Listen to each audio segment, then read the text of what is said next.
Okay.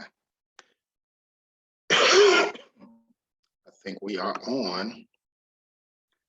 I think we are recording now. So, welcome back to Racial and Ethnic Minorities. This is for the week of March 21st through the 25th. And we are talking about the myth of the model minority. Okay, so we are back from spring break. Welcome back. Hopefully you had a good week. Hopefully you were able to kind of relax a little bit, enjoy yourself, enjoy your week. Hopefully you were able to take some time for yourself, or maybe even travel, go somewhere, be safe. Obviously there's still COVID out, although a lot of the precautions around it have been kind of slimming down. People are still dying from it. People are still being hospitalized from it. So make sure you're just careful as you move around. But hopefully you had a good spring break. Okay. All right. So with that being said, let's jump right into the presentation. So the next slide is myth of the model minority is what we're talking about. And the first thing I want you to know is that you will have a quiz on this Friday. You will have a quiz available on March 25th. And this is a little bit different because this is going to cover Rosalind Child's reading Myth of the Model Minority. I already know there's some people that are going to ask me, they're going to not see this part. They're going to not read the PowerPoint. Some people don't. And then they're going to see the quiz and say, oh, no, this isn't in the essay. No, because it's not going to be over the essay. This is over the reading, the additional reading. So just make sure that you are listening to this PowerPoint or this watching this video and reading this PowerPoint. Okay, this is going to be over Rosalind Child's reading about the myth of the model minority. Okay, and what it is that was uploaded. Okay, so that is what this is going to cover.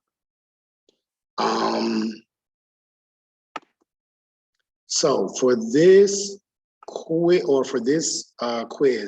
like all your other quizzes, it has 5 to 10 questions related to the reading. The questions to the reading will be available under files and then reading quizzes, and it'll be entitled Quiz for Myth of the Model Minority at 12 a.m. on Friday, March 25th. Same thing, you'll have 24 hours until 11:59, March 25th to complete the quiz. You can do it on a separate Word document. You can record your answers, then upload it to Quiz for Myth of the Model Minority, or you can upload your answers, or so that's pretty much the way you can do that, or you can do it on a separate document, or you can do it on the same document, whatever you want to do. No submissions after the deadline will be graded under any circumstances. If you have any questions, feel free to reach out to me during office hours. And remember that the deadline for the quiz is March 25th at 11:59 p.m. on Friday. All right, so let me know if you have any questions. All right, so with that being said, let's jump right into this topic, myth of the model minority. So this next slide, as you can see with this slide, you have people here that have various looks, various physical attributes, right? They're engaged in a myriad of things, industries, talents. You have somebody who looks like they are in some type of pageant. You have a person on the cover of Sports Illustrated. You have a person that looks like they're wearing some type of medical attire. You have a person with tattoos. You have people looking at a computer. You have a person wearing two people wearing something on their heads. You have all of these different people, right? But what is the one thing that they all have in common? The one thing that they all have in common is that they all would be considered Asian, right? They all would be considered Asian. And the reason why they would be considered Asian is because all of these people are from or have family that are from Asia, right? The continent of Asia. And so when we talk about Asia, we're talking about Southeast Asia, we're talking about Southwest Asia, we're talking about the continent of Asia as a whole. We're talking about everywhere from China, Japan, Taiwan, the Philippines, Vietnam, Korea, India, Saudi Arabia, everywhere, right? All part of, again, Southeast, Southwest Asia, right? And so when we do this and when we talk about Asians, and particularly Asian Americans, what we're discussing is a very wide range of people with a wide range of cultures, right? If you go to places in more of South West Asia, you may find more of the Abrahamic religions, the Abrahamic traditions, Christianity, Islam, Judaism, right? More in that area.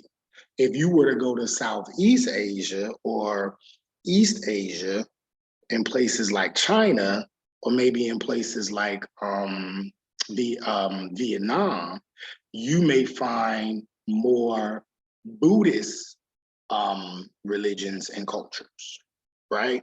So it's all about where you are within the continent.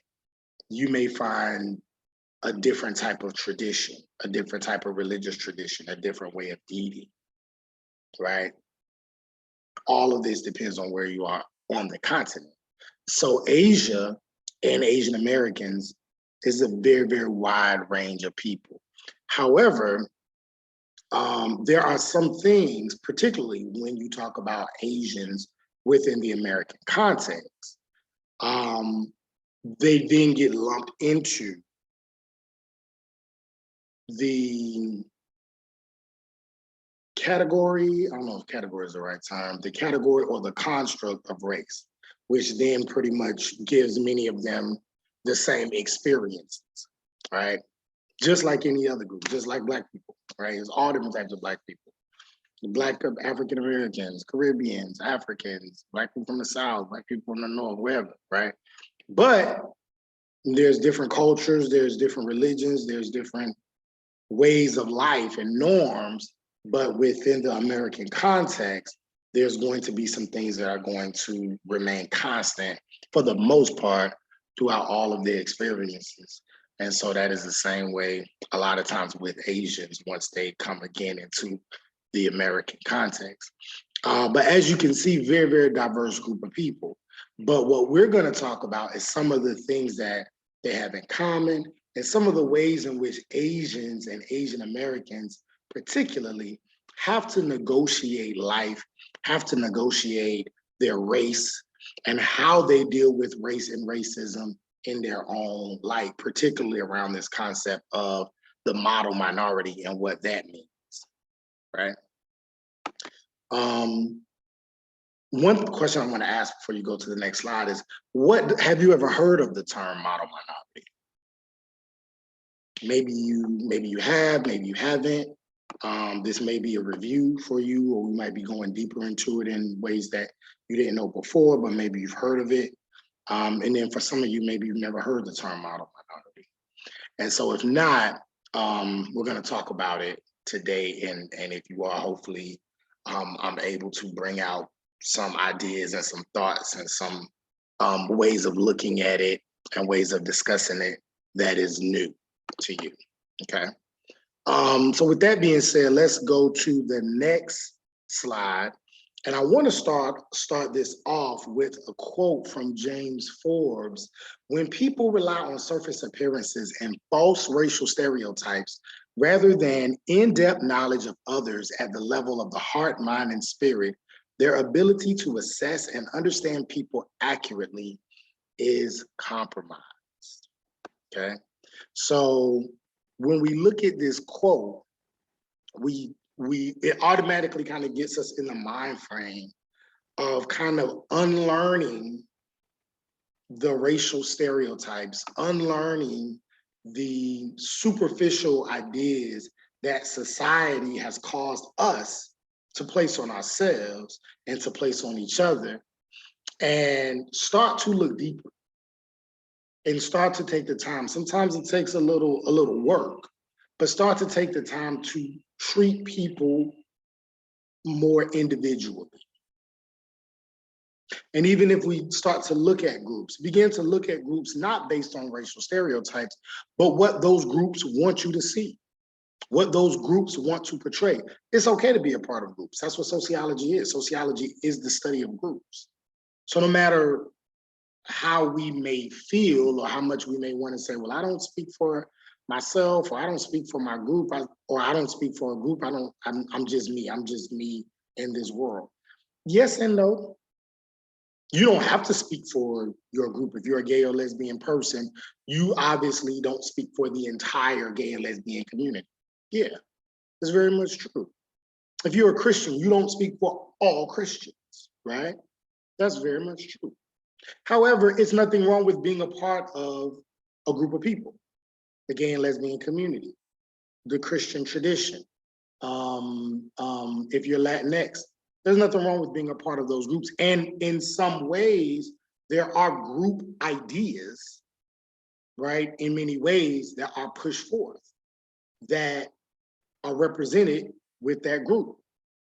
If you look at the African American tradition, ideas and cultures around, or ideas or the history of resistance that Black Americans have had in this country towards race and racism and inequality, that is something that's absolutely a group thing, right? So that's okay, right?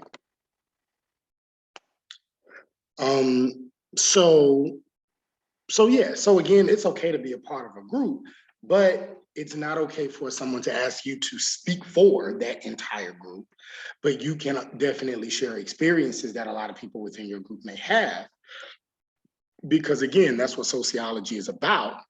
And then on top of that, we have to make sure that as outsiders of groups, we are not using stories to then paint a generalized picture of certain groups or our own perspective or perception in many ways that is used to alienate a certain group, subjugate a certain group, and then elevate our group.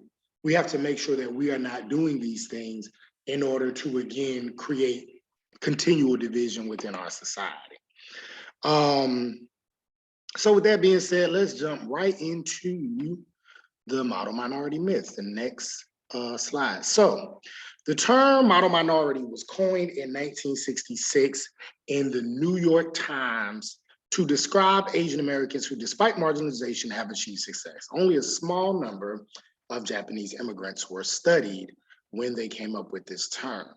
Okay, so let's, again, I always have to give an historical background when talking about these topics. So you have 1966 is a very important year, especially when you're looking at African American history and those who are in Africana studies, and that is also the department, the section that I'm in as well. 1966 is probably one of the most important years in Black history and American history. So many things were happening during that time, but specifically that was really kind of like the kickoff of, it was 1966 and 1968 for sure, was the kickoff of the Black Power movement, the Black Power era. This is when you start to see not really the decline, but kind of the dissipation of the civil rights movement, and you start to see this shift where these younger people are now taking a much more aggressive approach to addressing race relations and addressing social inequality in America, particularly in the urban sector. So 1966 is a big year. 1966 is a big year in terms of the Vietnam War. There are a lot of shifts that are happening. There is a lot of moving from supporting the Vietnam War just by providing, because that's usually how it starts. You provide guns, you provide, you provide guns, you provide bullets, you provide the materials necessary for war, for whatever side you deem fit. And then eventually something happens, and then there's a shift to the actual having boots on the ground and the U.S. actually being involved in the military, in this kind of, in a combat fashion. And so 1966 shows this. 1966 shows more, particularly African Americans being drafted to fight, being pulled out of their homes, pulled out of their communities to fight in the Vietnam War. Shortly after that, you see a lot of them coming back.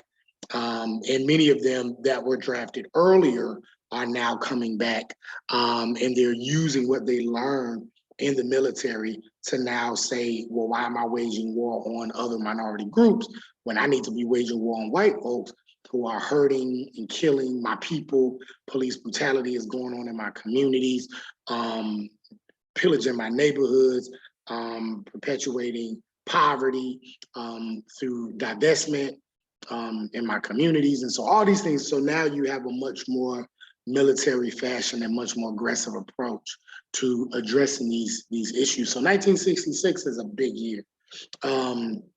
It is also around this time that you start to see Dr. King's approach turn to a way that is less passive, that some people may say is less passive, and more aggressive or more assertive.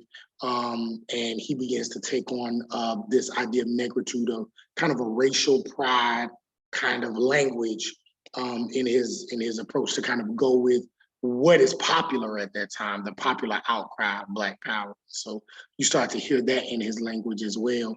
You start to see the shift in the civil rights movement from dealing with race and race relations to also dealing with social class. And these are the times in which it's not only people of a certain racial group are starting to unite around issues, unite around human rights, but you also see poor people. You see poor people of various racial groups say, well, listen, the white poor people, Black poor people, Hispanic, Latinx poor people, we all struggling. So why are we fighting each other? We need to be fighting and going up against the rich people that's keeping us all at a disadvantage.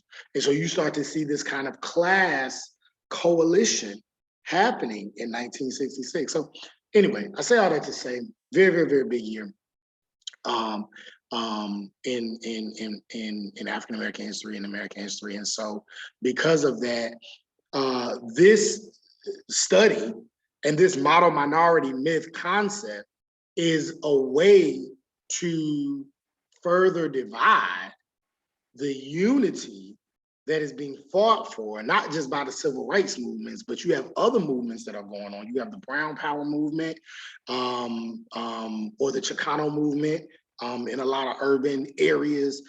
You have the class coalitions that I was just talking about that are happening in urban areas. And so this idea of the model minority essentially is being used to help provide some kind of division for what is happening in a lot of these communities. And so essentially what it does, or out of this study of a very small group of Japanese immigrants, what was presented was this idea that at this time we have Black people and we have Latinx people fighting for civil rights. We have them marching, we have them fighting for voting rights, asking for jobs, demanding economic empowerment, demanding programs and federal dollars be funneled into their communities for social programs. And they're making all of these demands. And a lot of the conservatives are saying, Well, instead of fighting and marching and yelling and screaming and getting on TV and getting on the radio and saying that we live in this racist society and blah, blah, blah, and why are we being pulled to fight in this war when we're fighting a war at home? Instead of doing that, why don't you take all that energy and why don't you get a job? Why don't you go get an education? Why don't you go to college? Why don't you do that, right? Graduate from college like white people do. And I guarantee you, if you go and ask for a job and you apply for a job, nobody cares if you black, white, Asian, whatever. If you have the qualifications, if you have the skills, you're going to get that job. That's just plain and simple. You're going to get that job. And then when you get that job, you can save up the money.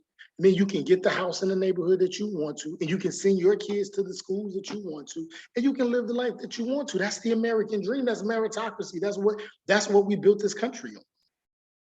So all this energy you putting into this, you need to be putting into doing what you need to do for yourself. And I guarantee you, if you do that, the system is going to support you. The system is going to support you. We've already passed the 1964 Civil Rights Act.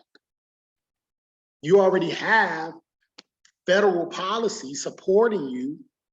Now just do the work. Just do the work. But the response then from a lot of minorities is, well, yeah, that works for you, but it doesn't work for our people. It doesn't even work for our people who are educated. It doesn't even work for our people who do have money, the middle and upper middle class Black people, or the middle and upper middle class Latinx. It doesn't even work for them. Not all of them, not most of them. They still have to deal with racism. They still are not able to move into the neighborhoods that they want to or have access to wealth, wealth accumulation and capital like they should.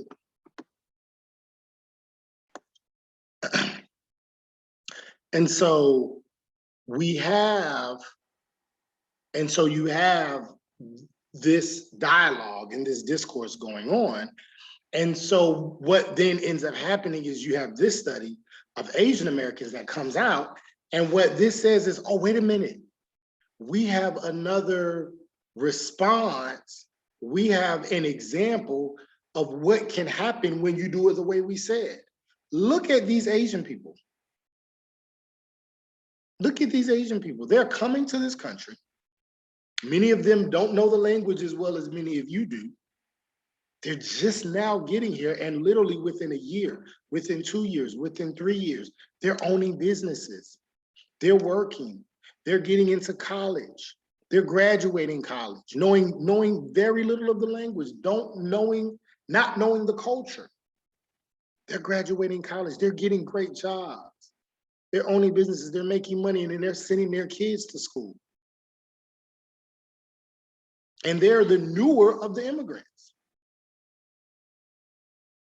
And so with that being said, why is it that if the Asian Americans can do it, why can't the Black folks do it?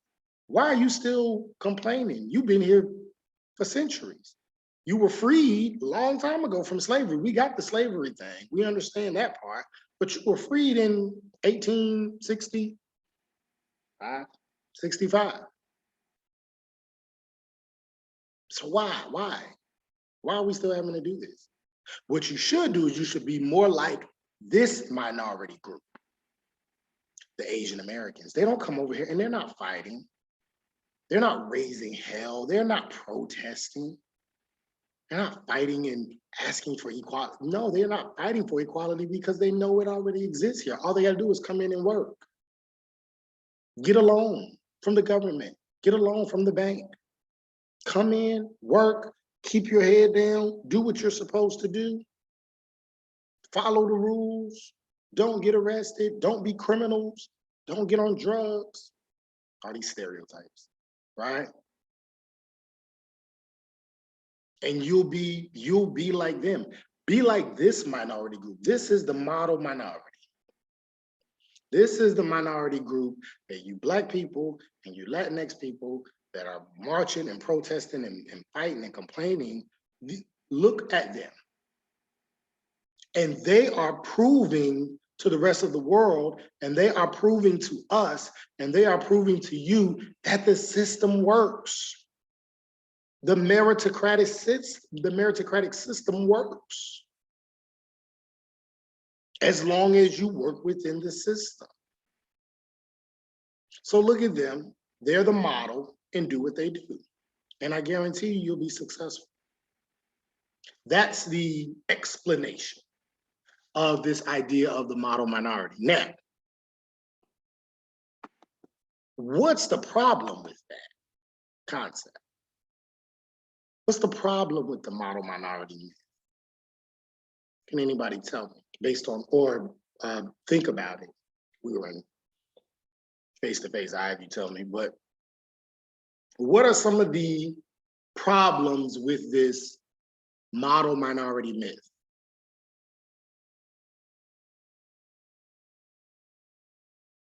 What are some of the things that, number one, make it not true, or make this concept or this part of the dialogue harmful, not only to Asian people, but to other minority groups? So you can pause the video here and just kind of ask that question to yourself, or answer that question to yourself. And then we'll go from there. One of the things that we talk about here is the idea of the model minority trope being used to affirm this idea that anybody can make it. It affirms this idea that America is this equal and fair society all the way around. It is the exact opposite of what we teach in critical race theory. That anybody can make it, no matter where you come from, no matter what your class is, your race is, your gender, it doesn't matter. If you follow the system, you can make it. And we know that is not true. And that is what many minority groups, whether you're talking about gender, race, sexuality, have been saying for a long time. The system is not set up for everybody to achieve in every way at the same level. So that's one of the things that this trope does. It's racially divisive. It pits Asian American, who are part of a minority group, against every other group. It's almost as if, when you think about it, I don't know if any of you all have siblings. I don't know if any of you all have siblings, brothers, sister. If you do, this may make more sense. If you're an only child, you'll still understand, but this might make more sense if you are a sibling. And one of the things people say to someone who has a parent, or who has multiple, a person who's a parent who has multiple kids, obviously your kids are unique, but don't try to make one better than the other. But sometimes parents can do that, especially if they're angry.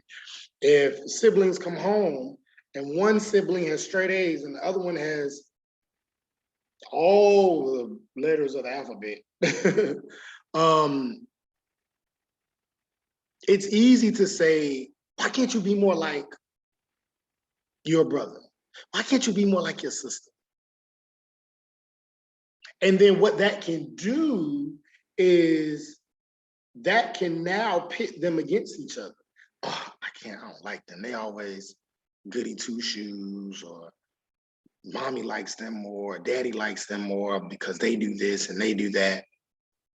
And so you start to see this divisiveness that can come between siblings.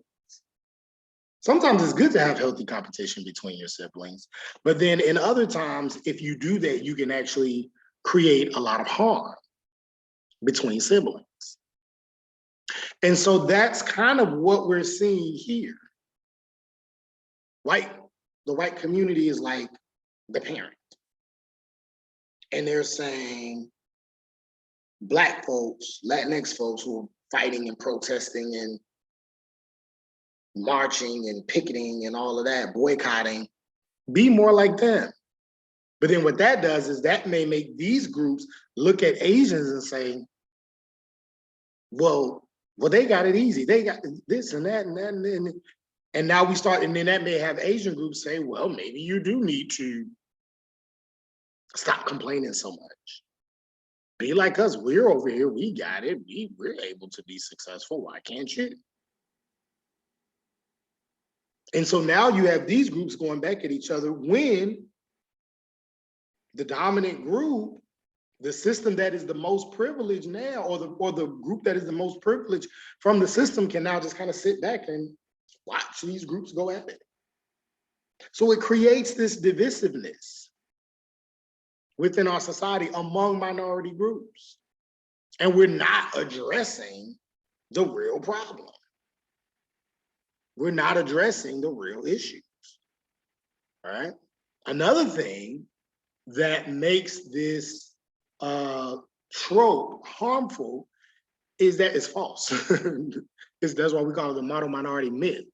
All Asian Americans are not doing well. All Asian Americans are not of a higher class. All Asian Americans do not become successful. All Asian Americans do not are not subject to racism or inequality. And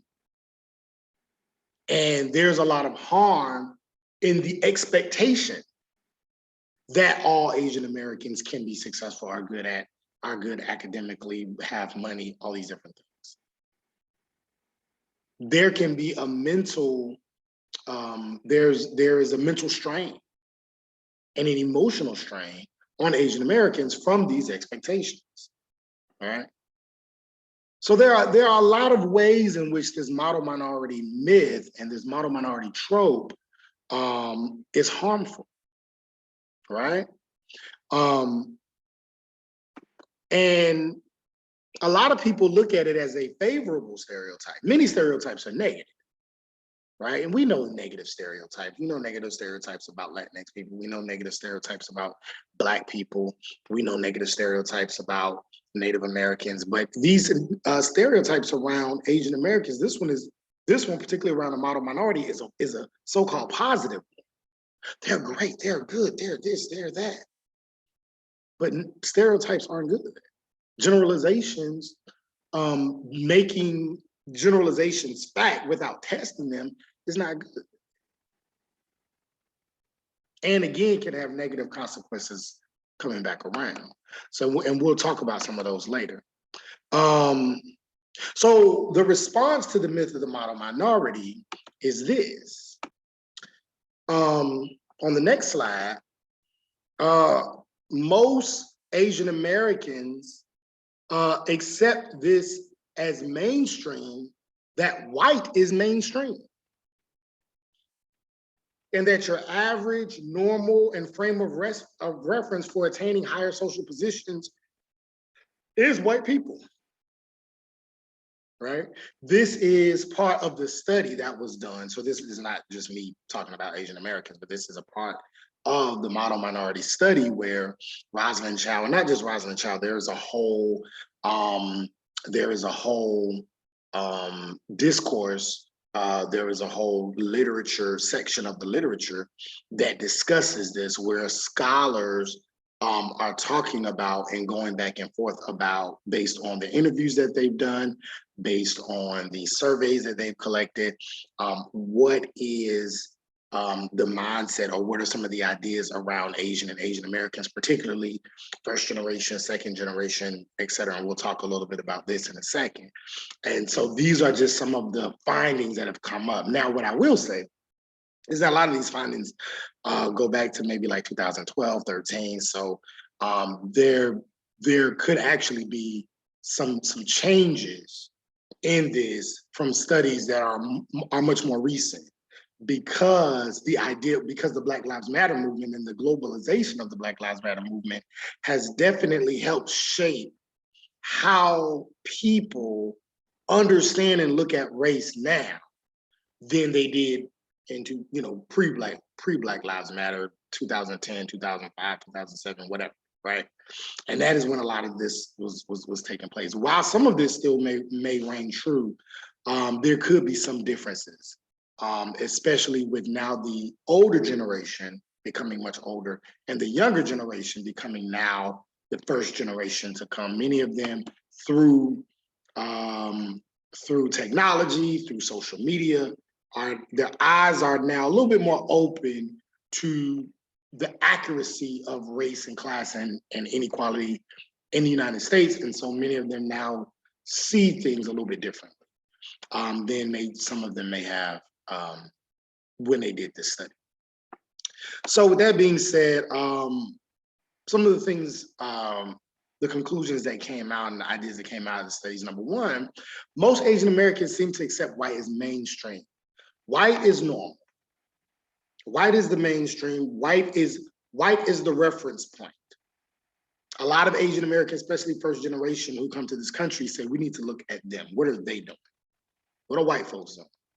Where are they going to school at? What are their important schools? Harvard, Yale, Princeton? All right, now you, my children, you need to go to Harvard, Yale, and Princeton. What if it's not top for them, it's not top for you? What companies are they working for? What companies are competing with them? Those are the companies that we need to be a part of. Whiteness is the mainstream. Whiteness is the reference point for higher social position. Whiteness is the status. Whiteness is average in terms of culture. How are they dressing? That is how we should dress. How do they talk? That is how we should talk. And so a lot of what Rosalind Chow and other scholars find is that, and actually I remember when I was teaching this at another university, this was outside of Florida, I had an Asian, I don't know if he was an Asian American or an Asian in the class, a gentleman, but he talked about how a lot of that is very true. This might have been in like 2015. Like 2015 or 2016, something like that. So this was a couple of years ago. But he talks about how a lot of times in Asian culture, there is not this push to maintain your culture in public. Your culture and your beliefs and your norms and your traditions are a private thing. You don't have to feel as though you have to express that publicly. If you are in the United States, do what the people in the United States are doing. You don't have to try to show your culture and your identity out there. Do what they're doing, and then when you come home, you can practice all your traditions, all your beliefs, all that at home, and we can keep our identity and our history at home. We don't have to try to do that out there, right? However, for other minority groups, particularly Black people, I think Black people, maybe even more so than Latinx people, just from a historical perspective, their culture and their traditions were ripped from them publicly and privately, right? There's not a lot of research to suggest that in the same way for Black folks as it was for Asian Americans, traditions and cultures were ripped from them or were denied them in the same way, right? And so a lot of times for Black people, that's extremely important. And that's something that many Asian people may say to Black folks, why are you trying to push your culture and your ideas so hard? Why don't you just keep that private? But for so long, privately, publicly, it was against the law. It was punishable by death to practice or behave within their culture and within their identity. And in many ways, many of them did not even have that because of the transatlantic slave trade. So their original culture and identity was beat out of them, raped out of them, whipped out, that whole thing. So culture and identity was something that African Americans have been searching for and still searching for to this day since they were brought here, right? As enslaved people, right? And so this idea is not the same in Asian American culture. And so for Asian Americans to be able to practice it in-house and not have to feel like they have to practice it outside is different from particularly African Americans, right? I'm just saying that to say why it's why it may seem okay for some cultures to have this dichotomy when saying, okay, I can be like the white man, or I can adopt whiteness here and then take off my whiteness here. But then with other groups, like African Americans, they have had to adopt whiteness and were not allowed to take that off and put on something else. Whiteness was forced on them as if that is their culture and identity. So it's a very, very, very different story. And you'll hear me do this and see and make these comparisons on purpose, because what it does is it helps remove, hopefully, the racial divisiveness within our society, to say it is not our job to compare the Black person story to the Latinx story, to the Asian American story, to the Native American story. We all have different stories. We all have different narratives. We all have different paths that have led us to this point. And instead of trying to say, you should be like this or you should be like that, we need to listen to each other's stories, listen to each other's narratives, listen to each other's histories, understand them, appreciate them, be sensitive to them, and then and then let those inform our understanding of why certain groups respond in certain ways, if that makes sense. Okay. Another response, or another conclusion, finding that came out of a lot of these studies, was that a lot of Asian Americans have three goals when they get to the United States. They want to own a home, they want to be their own boss, they want to send their children to an Ivy League school. Because again, they see the white society doing that, right? White society owns a home. So I gotta own my own home. I have to have my own business. So you see a lot of Asian Americans setting up their own businesses. And then they see white status, white colleges as the Ivy League, as the mainstream, as the norm, or not even the norm, but the frame of reference of what is the best. And so that is where they want to send their kids to school. Also, Asian Americans intermarry at a rate higher than any other minority group, particularly Asian American women. Now, I know from some recent research that number has been decreasing over time, but at one point, Asian American women were the group most likely to marry outside of their racial group. So, and Asian Americans in general are more likely to marry outside of their racial group than any other minority group. And that some people believe that the model minority trope, or this belief in accepting or adopting whiteness, could be one of the reasons why, right? The idea that if an Asian American, and I actually remember I heard this from another student, I think it was a student, it might have been a student or it might have been a colleague who was Asian, that said they have parents, or no, I'm sorry, this was in one of the studies, this was in the book.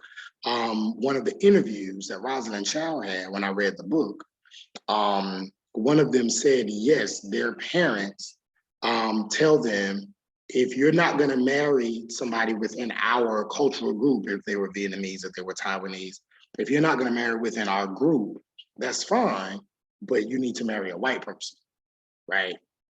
Because that is how you gain a higher status. So if you marry a white person, that's fine. If you marry somebody within our cultural group, that's fine. Anything outside of that is not necessarily seen as acceptable, particularly if you were to marry an African American, a Black person, right? That is not as acceptable. And again, this is straight from the text. This interviewer said this, right? Or this interviewee said this. So the idea of intermarrying outside of one's race is also a part of this adopting of whiteness, this adopting of the model minority myth, this adopting of how to rise and elevate in American and U.S. society. And then U.S.-born Asian Americans are less likely to want to assimilate than Asian people who come from other countries in Asia and then migrate here. Why do you think it's a lot why do you think that the US born Asian Americans, which might be like second generation or whatever, why do you think they are less likely to want to assimilate than the Asian Americans that migrate here?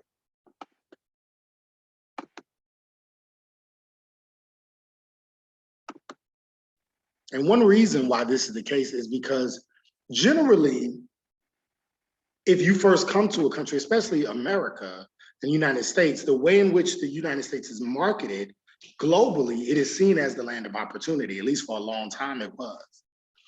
Seen as the land of opportunity, seen as the land where you can come and be successful, land of the free, home of the brave.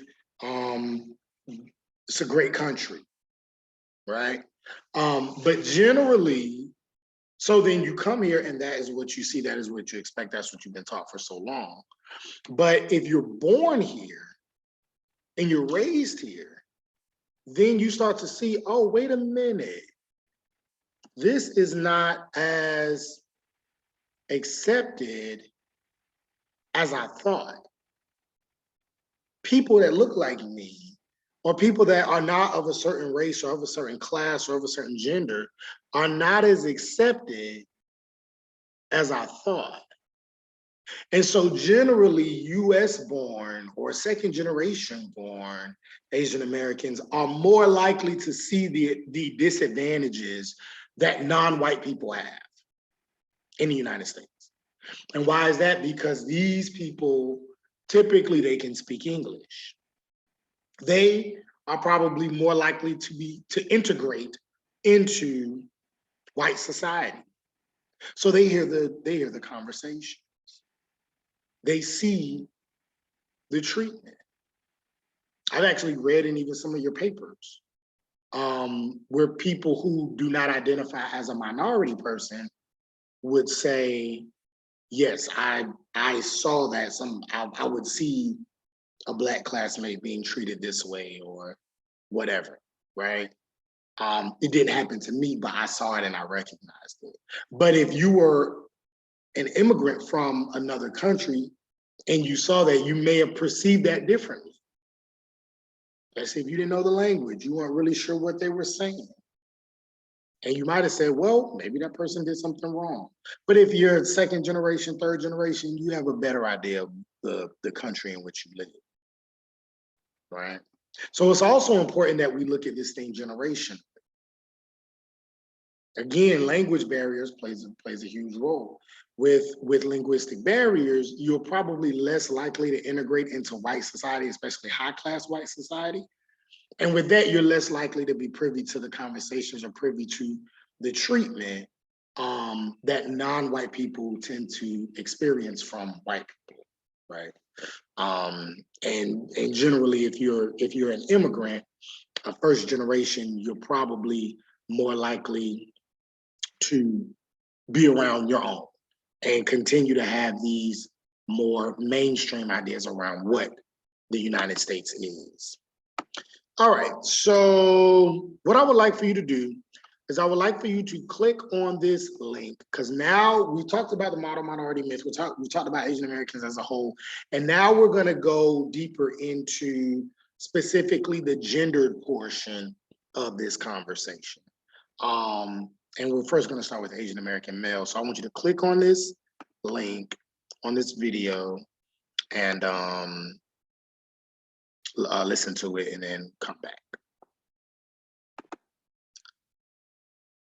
And so what we see here is these women, when being asked about dating an Asian guy, they laugh, right? There's this kind of cackling and these ideas around Asian American masculinity and Asian American males that a lot of times gets perpetuated in the media in Hollywood, right? There's been a lot of changes lately for sure, but there's a need for much more change, right? And so as we go to the next slide, it really causes us to take a step back and say, and first talk about the idea of masculinity in general, and what it is, and then begin to break down masculinity and race. So when we talk about masculinity, masculinity is not just is not a universal concept. Masculinity is very much contextual. It's very much a construct. What masculinity means in the United States is not the same as what it might mean in Europe or in Scotland or in India, right? In the United States, masculinity or characteristics of manliness in the United States would probably say, especially from an attire standpoint and what you wear, jeans, a shirt, muscles, a shirt that shows your muscles, or a suit that shows that you have money, right? So there are all of these different things that you might wear that may show your manliness. In certain parts of Europe, maybe in Scotland, if you wear a skirt or a kilt, that's manly, because there you can wear that and still be considered a manly person, a masculine person. You might even be a soldier. You might even be somebody fighting in a war and wearing this kilt or something that looks like a skirt. But in the United States, in popular culture, that is not necessarily seen as manly. If a transgender person were to do that, they would be seen as a man who is transitioning to a woman or believes that they are a woman on the inside. So there is still this idea that it's not completely masculine, right? So this is what masculinity is in America. So that's why I asked this question. What is masculinity in America specifically? And I want you to think about it. Think about some of the ideas, think about some of the characteristics and adjectives that are synonymous with what it means to be an American man, a US man, right? You could pause the video here, talk about it, or think about it, and then come back. So when we think about masculinity in America, you're thinking about, you probably said, I'm thinking about someone who's strong, right? Someone who has muscles. A man is generally big or tall, right? Maybe looks like a football player. A man, if we go to the emotional part, someone who is emotionless, someone who's very hard, very stoic, someone who has money, who is financially stable, who can take care of their families, right? These are some of the characteristics. Even if we were to look at someone who is, who has a beard, right? Sometimes if you were to have a beard or something like that, that may make you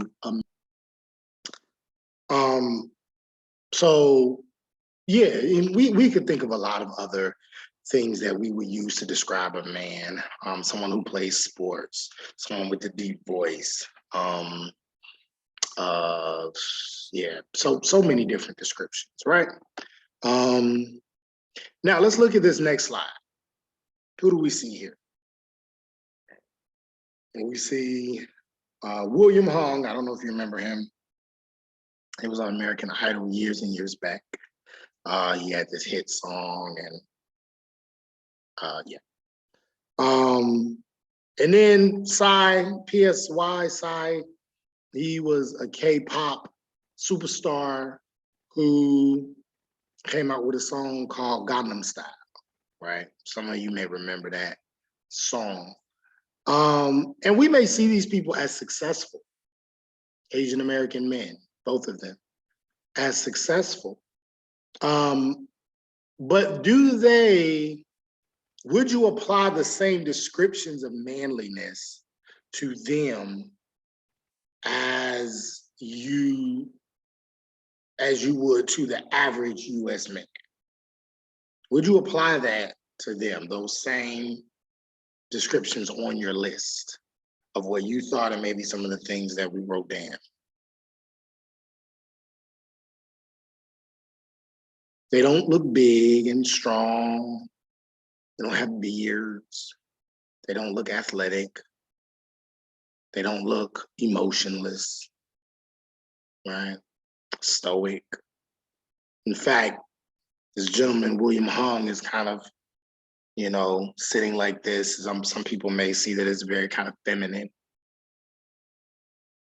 And so these are the images that a lot of times get shown on television by Asian American men, or about Asian American men, images of Asian American men, right?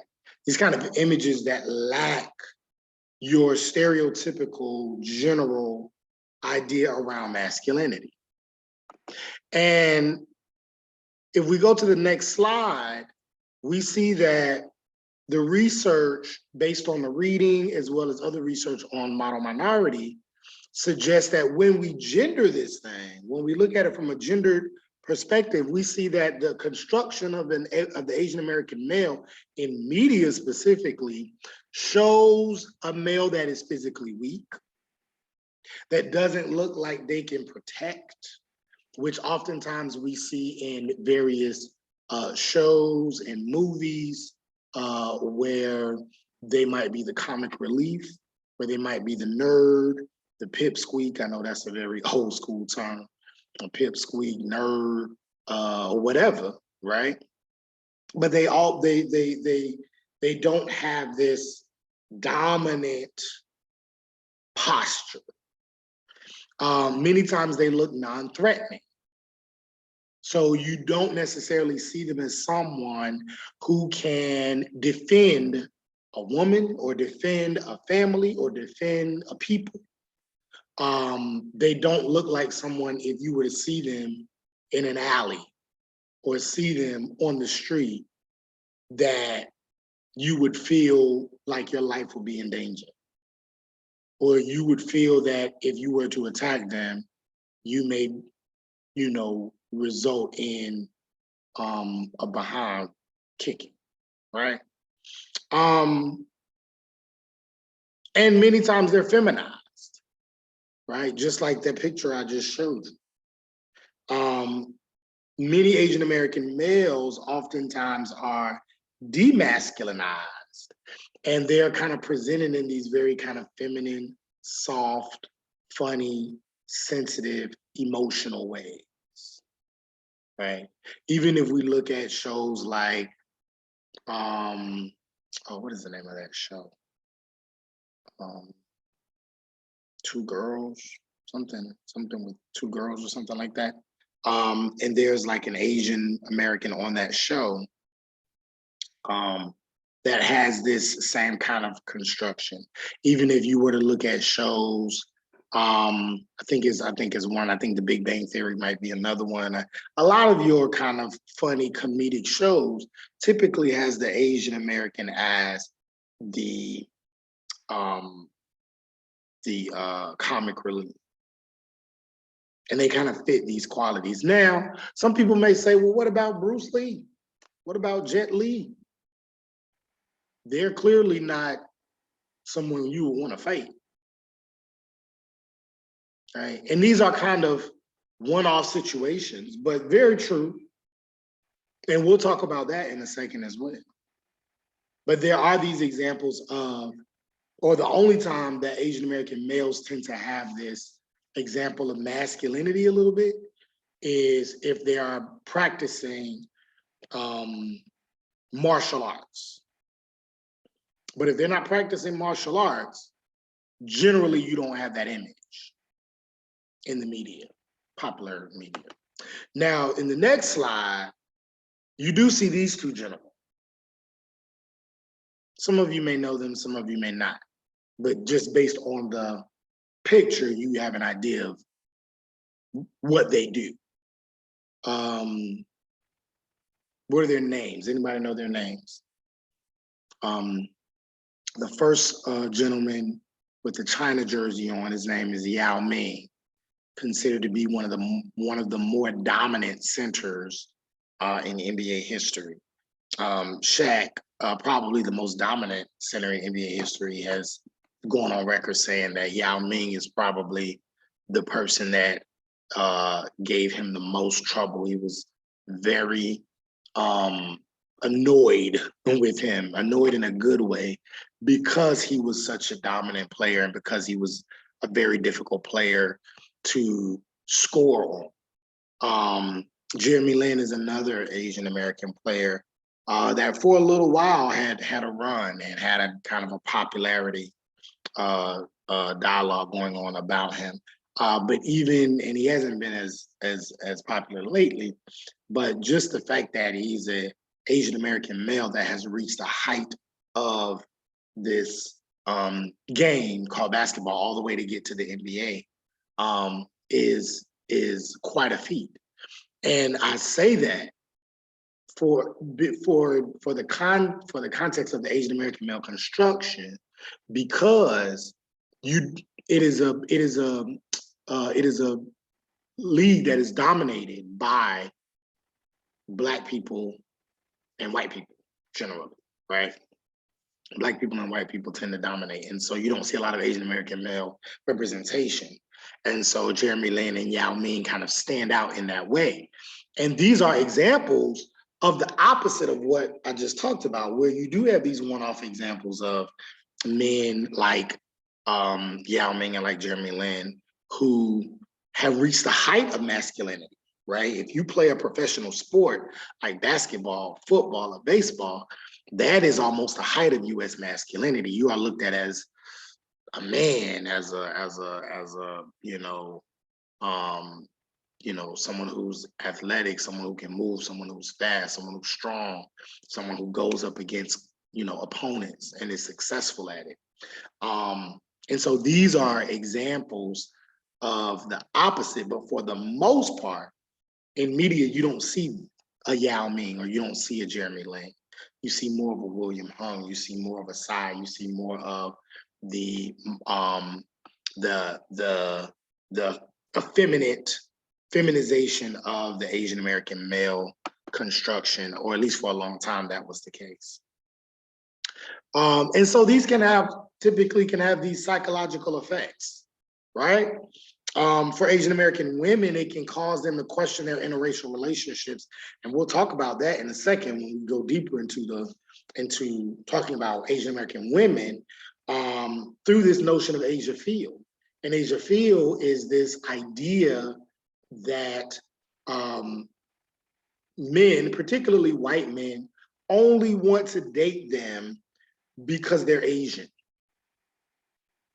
Only want to date them because they are because they feel that there's this experience, the sexual experience that they'll have if they date this Asian woman.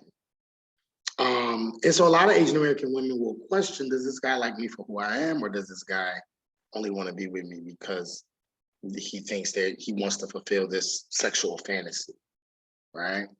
Asian American men tend to question their interests, right? And so these are some of the psychological effects of racism. These are some of the psychological effects of racism through tropes like the model minority myth, right? And so when we look at this, we see that there are these negative consequences that exist when talking about how Asian Americans have to navigate race in the US context, right? Which is something that oftentimes gets overlooked in race dialogue. There's hundreds of thousands of studies on Black people and racism. That's easy, right? We can find those, right? You can find racism and inequality among Latinx people, but oftentimes the Asian American narrative is overlooked. And some people may say, oh, that's, privileged tears. Well, no, not at all. Because minority groups in the United States, to some degree, have to deal with racism, have to deal with inequality. There may be different levels, there may be different ways in which in how it looks. And race and racism is absolutely a spectrum, but it still exists and it still has negative consequences. And some of the negative consequences of the model minority myth is, one, there is this alienation, there is this struggle that exists within Asian American communities because of this idea that they are supposed to be the best of the minority groups. And so sometimes they get alienated from the other minority groups, and then they get alienated from white groups who still don't see them as equal. They're still a minority, but now they're not a part of the minority struggle, right? And so this kind of puts them in their own kind of unique category. At-risk students are hidden by assumptions of heterogeneity and ethnic groups.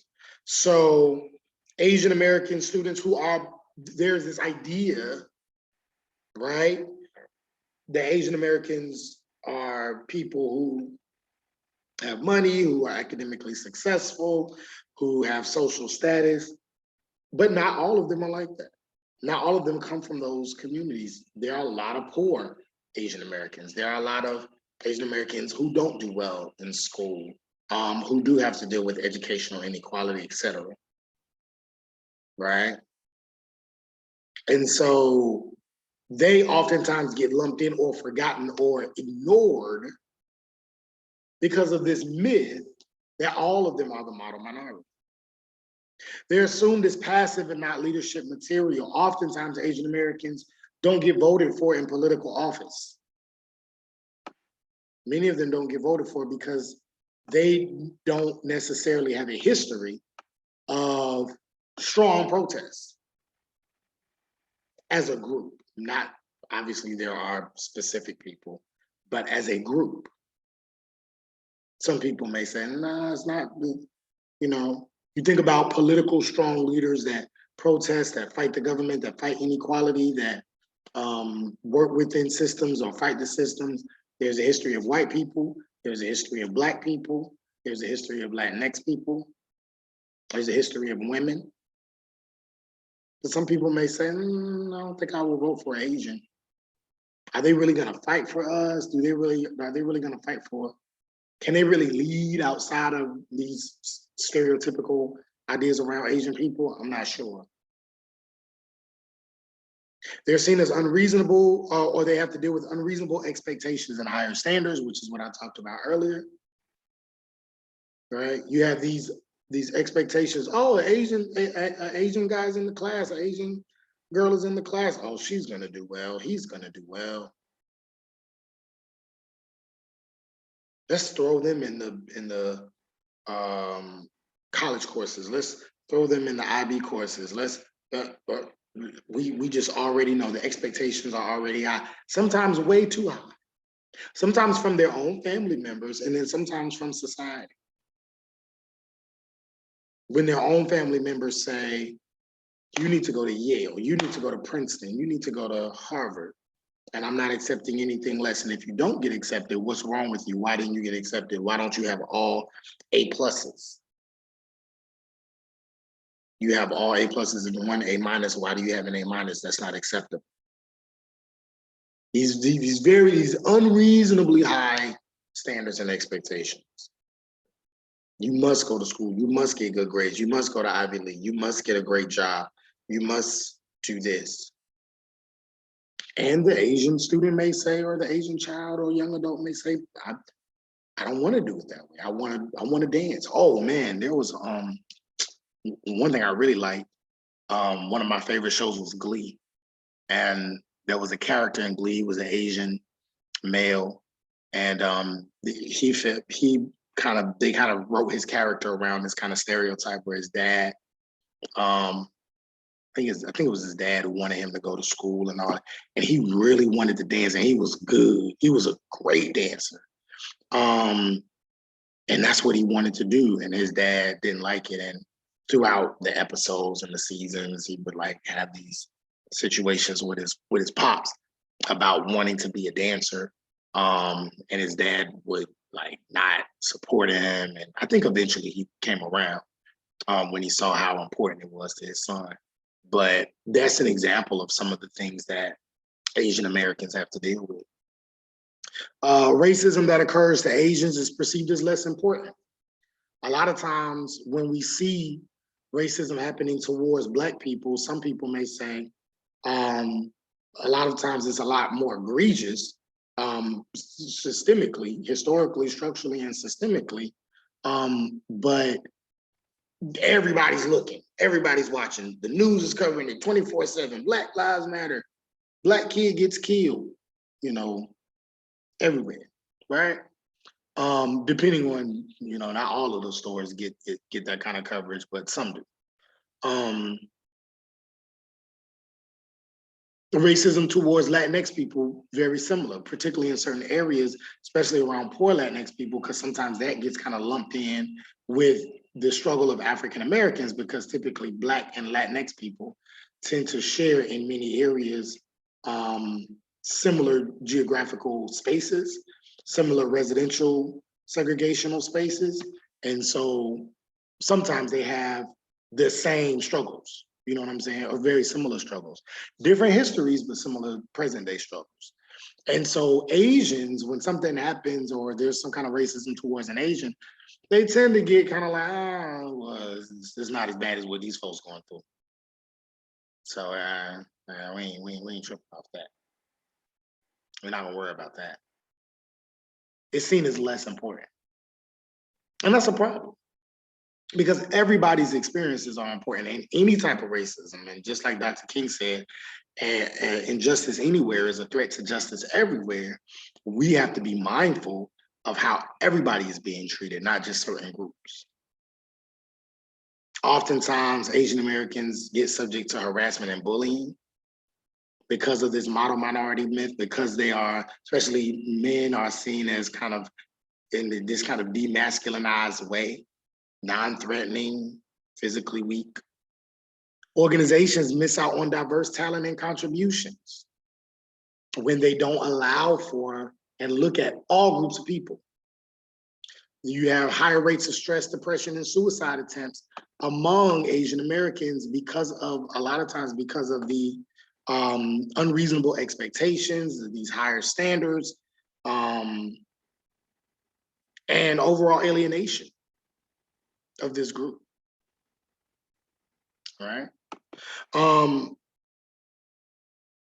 Going on and talking further, again, we talked about this a little bit earlier, talking about Asian American men, how sometimes there is this physically weak, feminized version or construction of males in the dominant society, in the media. But then you also have this complete opposite construction as well. We talked about the martial arts, your Bruce Lee, your Jet Li, your Jackie Chan. People who fight, they typically fight, they typically are beating up people, kicking, punching, whatever, right? So they're like these kind of hyper masculine, hyper violent people, or these very feminized people. Either they're seen as like these very feminized people or these terrorists, right? Like the Virginia Tech shooter, or terrorists from, especially post 9/11. And nobody likes people from Iraq. Nobody likes people from Iran. Everybody is part of, Saddam Hussein's camp. Everybody is part of the Taliban or whatever, right? So there are these extreme constructions around Asian American male masculinity, or Asian masculinity in general, that says either you're like a nerd, just completely weak and feminized, or you're a threat to global society, and we have to do something about it, right? And again, a lot of this is based on what we see globally, what we've seen, especially in the latter part of the 20th century, with much of our global wars being fought on Asian soil. When you talk about the Korean War, the Vietnam War, when you talk about the bombing of Hiroshima and Nagasaki, you talk about Kuwait, the 90s. And you talk about the war on terrorism. So even going into the 2000s.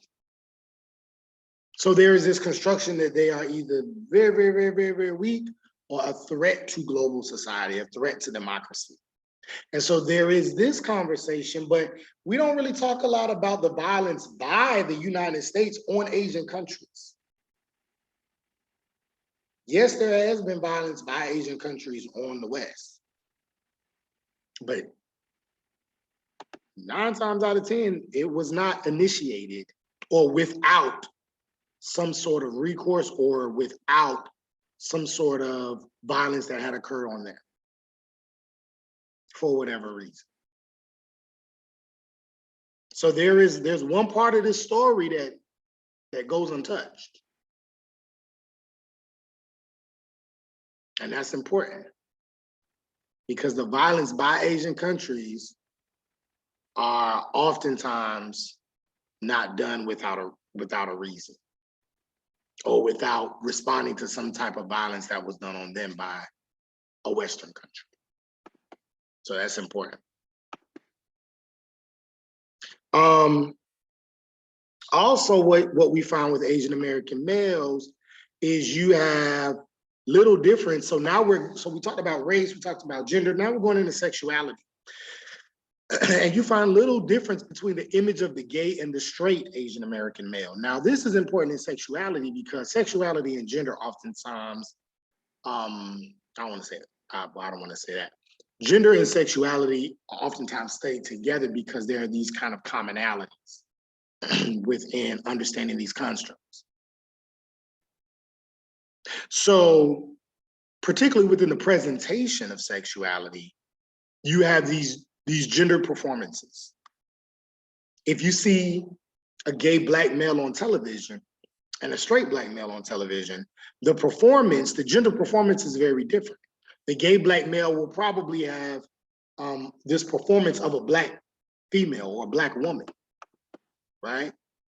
Switching of the hips and the rolling of the neck and the way in which he may speak. The straight Black male will have more of a commonality with the typical masculine, US masculine male, right? Same thing with a white gay male and a white straight male. Same thing with the Latino gay male and a Latino straight male. Usually the gay performance, the gay gender performance is the performance, this overly dramatic performance of a Black woman, honestly. Usually this kind of Black woman performance. Very extra. You know, you've seen it. But when you look at the performance of the image of a gay Asian American male and a straight Asian American male, it's oftentimes very much the same. It's not much of a difference because both groups are feminized. And what a lot of the research suggests is that this does not allow for diversity within masculinity and sexuality. This does not allow for diversity within race and sexuality. This does not allow for the differences or uniqueness in that way that can oftentimes be seen in other racial groups. All right. And then even going to women, and then we'll end here, because we talked about model minority, we talked about Asian Americans in general, and now we're gendering it. And we talked a lot about Asian American men, but Asian American women also have a unique way in which they navigate model minority and race and gender, especially from a beauty standpoint.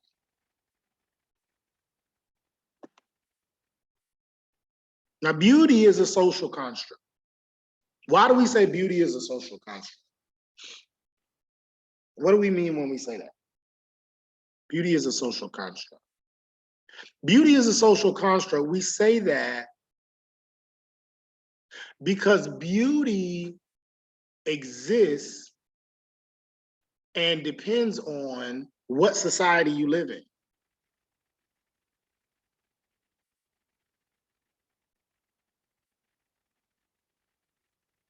And it also depends on what time period you live in. What is seen as beautiful in 1822 wasn't seen as beautiful in 1922. 1922 was the flapper era, short skirts, jazz era. Frills and fancy stuff and skinny women that was dancing in the clubs. That was stereotypical of the jazz era, the flapper era. 1822, very much long dresses, hats. You didn't really see women showing themselves like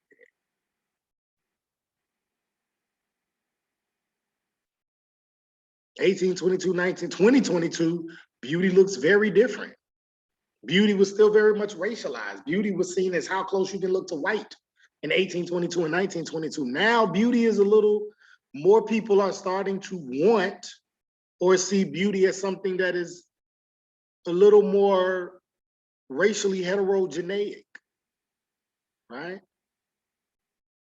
Little more racially ambiguous.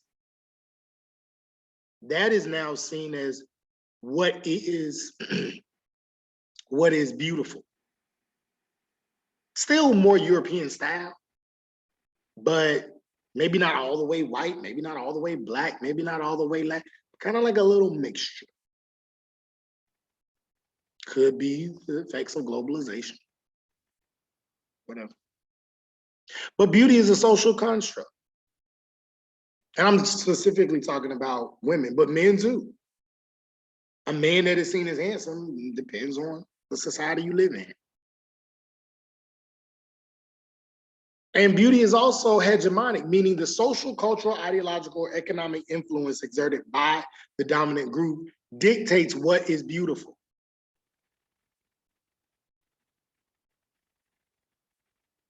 So this has had an effect on not just, well, really all races of women. Because the hegemonic group is white men, white people. And so if something is hegemonic, that means that this dominant group has hegemony, has influence over what they see as important, and then they dictate that to the rest of the world. Whether it be the school, this is important, Harvard, Yale, Princeton, whatever. Not a Black college or not a women's college, or no, this is what is important and this is what we're gonna put out there. What ideas are important? The dominant group is going to tell you. That is hegemony. That's what we mean when we say hegemonic. And so hegemonic beauty is a thing. Because then that means that for women, white women are the standard of beauty. Not necessarily to say that a white woman may be always considered the most beautiful. You know, you have like the most beautiful people on earth or whatever. But generally speaking though, it would be a person with white woman characteristics. With characteristics that you would generally see on a white woman in terms of their hair, in terms of their skin color, more on the lighter side, in terms of their nose, in terms of their lips, in terms of their cheekbones. So even if the person is not white, they have to assimilate into whiteness in order to be considered more beautiful. So white women are oftentimes the standard of beauty, and even a lot of white women fail to meet that standard because it's airbrushed, it's fake, it's created in a way where most humans probably don't have those dimensions or don't look like that naturally. So beauty is a social construct. Beauty is created and beauty is raced. Beauty is absolutely raced. And so we say all that to say that when we talk about particularly women and what women have to deal with, we find a lot of times colorism is something that is very much an issue in Asian communities, particularly Asian communities outside of the United States, especially in Indian society.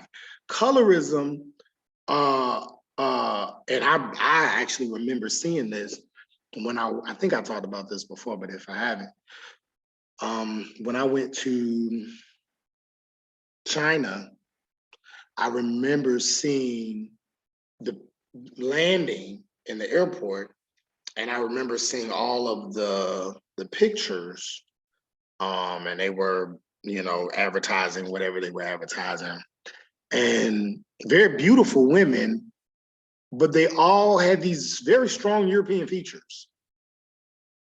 And these women look nothing like a lot of the women that I saw when I actually went out into the city of Beijing and other cities that I visited in China. They're all beautiful women as well, but did not look the same. Very different.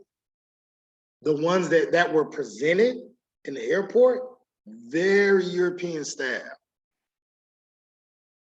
The unique attributes, the unique characteristics of Chinese culture and the Chinese look was not there. And they were very much lighter than what a lot of the Chinese people look like. So colorism is a real thing because it's a multi-billion-dollar industry. People, especially in India, will spend, as an industry and as a collective, people spend billions of dollars lightening their skin, especially women, lightening their skin because that is seen as what? More beautiful. The lighter you are, the more beautiful you are. The more beautiful you are, the more likely that you will be married to a man of a high status, high class status, and the more likely you'll have a better life. More likely you will be able to have get a job, even if you don't want to get married, but you can get a job. We saw the video a couple of weeks ago presenting this skin lightening cream and how that made this person's life better. So colorism is a real thing. A lot of times when we think about colorism, we think about it particularly in the African-American community, and it's real, dark skin versus light skin, and how dark skinned enslaved Africans were treated worse than light skinned enslaved Africans, and that's a real thing, right? So in the Caribbean and the American South, all over. But it's not just an African-American issue, it's an issue all over. It's an issue with various racial groups, right? So colorism is part of the beauty social construct that is absolutely hegemonic in our society. An interesting piece that Rosalind Child brings up is she says, for some reason though, Black people in American society have been able to overcome this identity boundary. Not all the way, there's still colorism, right? Not all the way, there's still, identity issues, but there is an embracing of Black culture. There is an embracing of Black identity that she says doesn't exist in Asian society. And she wonders why. She asked that question because the same beauty constructs, racial constructs that were imposed, maybe not in the same way, but the same things that were imposed on Black folks are imposed on Asian Americans, imposed on Latinx, etc. Why is it that Black people have been able to retain this certain power or retain this certain resistance in a way that she doesn't see happens in a more collective fashion in the Asian American society. And one thing she argues is that there was this collective Black movement in the 60s, in that 66, and particularly around 66, 68, and into the 70s, there was this Black is Beautiful, Black empowerment movement where Black people, not just on the grassroots level, not just on the community level, but literally in Hollywood, were forcing people to say, you're going to accept my afro, you're going to accept my locks, you're going to accept my skin, you're going to accept, you are forced to accept these things. You're going to accept, and then the natural hair movement in like the latter part of the 2000s was really big. You're going to accept my natural hair. And there was this kind of collective counter narrative that was both on the grassroots and community, level, individual level, as well as on the larger mainstream level, that kind of the entire African-American community gathered around and made cool, and had other racial groups and other people kind of looking and saying, oh, well, we kind of want to do that. And made hit songs and hit movies and based around this counter narrative. What you're telling me is beautiful, I'm telling you this is what we think is beautiful. And what she's kind of arguing is that Asian Americans might be able to take note and take a piece of this strategy and say, maybe Asian Americans need to create a counter narrative. This larger collective counter narrative that pushes back against the colorism, that pushes back against the hegemonic beauty constructs that exist within their society, and say, we can accept ourselves for who we are. We can accept our skin, we can accept our hair, we can accept all of our physical attributes. So creating a counter narrative, creating a counter culture that then every generation can go to and accept. And a lot of times that does come out of struggle. We've seen that in the Black Lives Matter movement, where in the past few years, there has been this kind of resurgence of Black pride and Black identity out of this movement. She's saying maybe Asian Americans can also do this as well, to kind of react and resist the racism that they experience. So going to the next slide. So stereotypes versus cultural themes, as we come to an end, basically Asian Americans are not your model minority. Asian Americans do have a culture. They're not a costume, right? They have an identity, they have a story, they have a narrative that is important and that should be shared and that should be studied. And it is important to look at this as we are looking at and to talk about in a race class. Because when we're talking about racial and ethnic minorities, we're spanning, right? And talking about all of these things individually and collectively, how they compare, how they contrast, et cetera, right?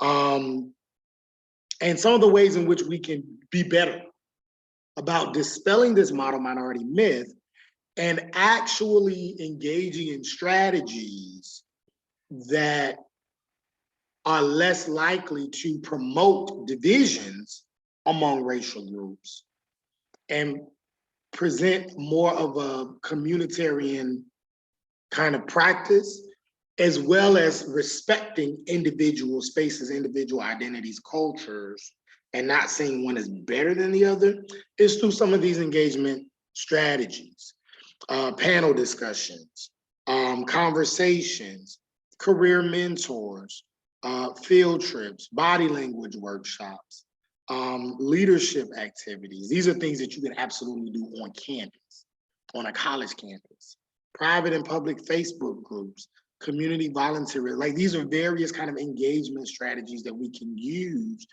to help to dispel a lot of these missing stereotypes around certain groups, particularly Asian and Asian American groups. And the more we have these discussions, the more we have this dialogue, the more we are conscious and cognizant of these issues, the better we can be moving forward. And when we have kids and grandkids, we can begin to create a much better society that hopefully soon won't have to deal with these issues at all. So there's that. That is the lecture. So for your discussion questions, you are required to engage in the discussion board post entitled Yellow Rage. You will watch this presentation. It is parental advisory, explicit language. There's a lot of cursing in it. So if you have sensitive ears, I don't know, let me know if, you know, but it's a lot of cursing, but there's a method to it. So I want you to watch this. I know you all are grown. And a lot of the music y'all probably listen to is, for some of y'all, many people might be a whole lot worse than this.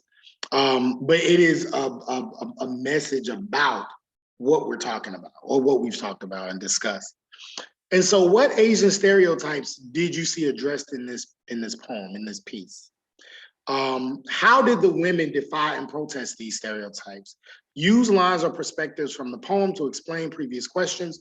What concepts and ideas from the readings did you see discussed in the poem?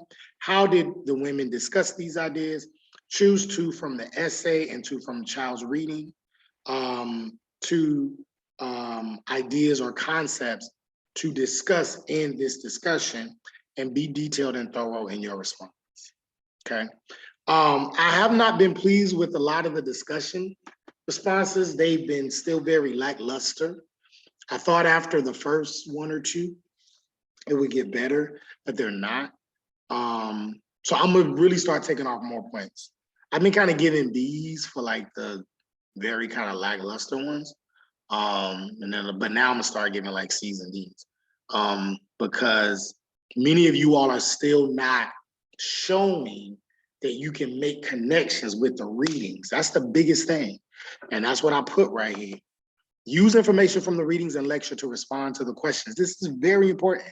If you are not connecting the videos or the discussions to the readings and showing how they're connected, you will not receive full credit. And I will definitely be going down in terms of your grade, on which again, so I was nice in the beginning.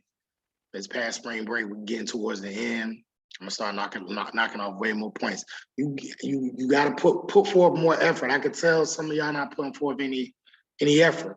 You're not showing how you're reading. You're not showing where you're reading and how you're making those connections to the discussions.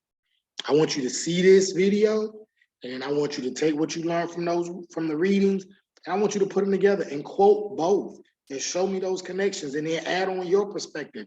You may go over the page limit, or you may go over the word suggestion. It's just a suggestion. You can absolutely go over. You don't necessarily have to write a whole 5-page essay. Some people have done that. I'm not necessarily looking for that. You can do it in a concise way.